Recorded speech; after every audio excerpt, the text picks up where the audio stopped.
It's costly, लेकिन अगर अपने आप को ऊपर इन्वेस्ट नहीं करेंगे तो आपको हाई सैलरीज नहीं मिलेंगी।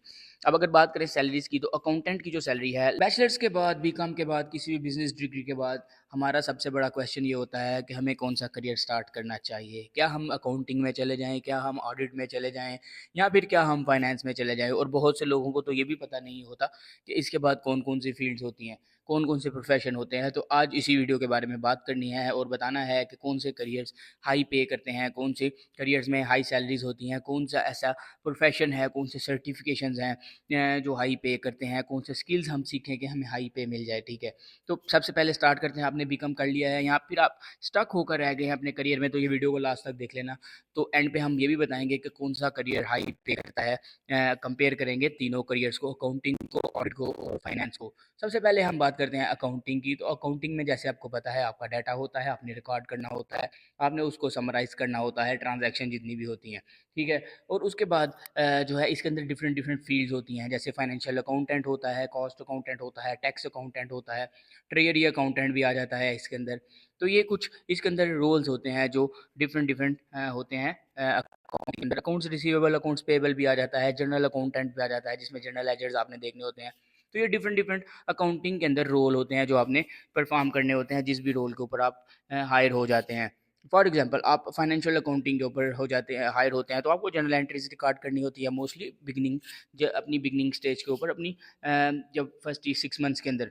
फिर आप कॉस्ट अकाउंटेंट हायर हो जाते हैं, आपको कॉस्टिंग करनी होती है, इन्वेंट्री चेक करनी होती है, वेरिएंसेस चेक करने होते हैं। टैक्स अकाउंटेंट हो जाते हैं, आपको वैट देखना होता है, आपको टैक्स कंप्लायंस देखना होता है, आपको कॉर्पोरेट टैक्स देखना होता है। तो उसके बाद फिर बात करें अगर ऑडिट की, तो ऑडिट में दो तरह के जो है फील्ड्स को मैं जो है प्रेफर करता हूँ, इंटरनल ऑडिट, एक्सटर्नल ऑडिट। और भी बहुत सी होती हैं, लेकिन दो ये मेन दो चीज़ें हैं जो जहाँ पे बहुत ज़्यादा जॉब्स देखने को मिलती हैं सऊदी अरेबिया में। हर एक ऑडिट फर्म के अंदर अगर आप देखेंगे तो इंटरनल ऑडिट और एक्सटर्नल ऑडिटर चाहिए ही होता है। ये बड़ी कंपनीज हैं, बिग फोर हैं, पीडब्ल्यूसी है, आपका ईवाई है, डिलॉयट है, केपीएमजी है। इन सब के अंदर इंटरनल ऑडिटर्स की जो है रिक्वायरमेंट्स रहती ही हैं, और इसकी हायरार्की कुछ इस तरह की होती है। पहले आप हायर होते हैं एसोसिएट, ठीक है, उसके बाद फिर आप जूनियर, फिर आप सीनियर, उसके बाद फिर आप आहिस्ता आहिस्ता मैनेजमेंट लेवल की तरफ चले जाते हैं, स्ट्रेटेजिक लेवल की तरफ से जाते रहते हैं।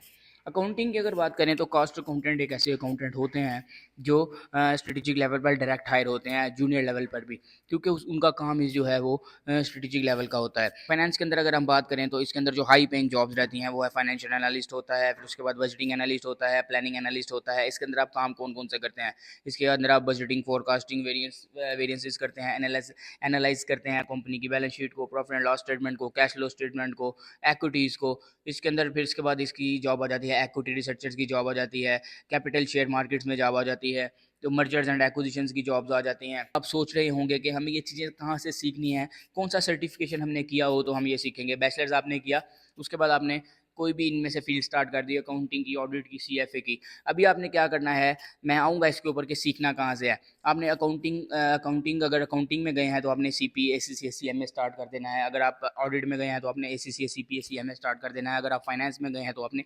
सीएफए या एमबीए फाइनेंस कर लेना है। अब अगर आप सोच रहे होंगे कि हम हायर होने के बाद आगे कैसे बढ़ सकते हैं, हाई सैलरीज कैसे ले सकते हैं, तो जो दो लोग अकाउंटेंट हैं, ठीक है, वो लोग जो हैं वो करें फाइनेंशियल मॉडलिंग, वैल्यूएशन एनालिसिस। और जो लोग फाइनेंस में जाना चाह रहे हैं वो करें फाइनेंशियल प्लानिंग एंड एनालिसिस। और ये कहाँ से करना है, ये करना है सीएफआई से। अभी 20% डिस्काउंट चल रहा है, मैंने नीचे लिंक दे दिया है।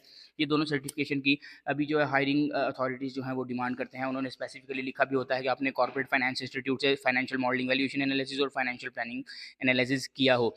उसके बाद आपके 75% चांसेस बढ़ जाते हैं हायर होने के, अगर आपने फाइनेंशियल मॉडलिंग और फाइनेंशियल प्लानिंग एनालिसिस सीखा हो। अब इट्स कॉस्टली, लेकिन अगर अपने आप को ऊपर इन्वेस्ट नहीं करेंगे तो आपको हाई सैलरीज नहीं मिलेंगी। अब अगर बात करें सैलरीज की, तो अकाउंटेंट की जो सैलरी है, लेट्स सपोज हम एक एग्जांपल ले रहे हैं, अगर आप 5000 अर्न कर रहे हैं अकाउंटेंट पे, ऑडिट पे आप 8000 सैलरी लेंगे। वहीं पे फाइनेंस की जो फील्ड है वहाँ पे आप स्टार्टिंग में may be 12,000 Saudi riyals earn कर रहे हों। तो ये एक छोटा सा ओवरव्यू था करियर्स का कि आप बैचलर्स के बाद कौन कौन सी फील्ड्स में जा सकते हैं। अब अगर हम सॉफ्टवेयर की बात करें तो सॉफ्टवेयर में आपने एसएपी सीखना है। एसएपी मैं क्यों कहता हूँ, क्योंकि जितनी भी बड़ी ऑर्गेनाइजेशन है वो एसएपी ही चलाती है। तो आज की वीडियो यही थी।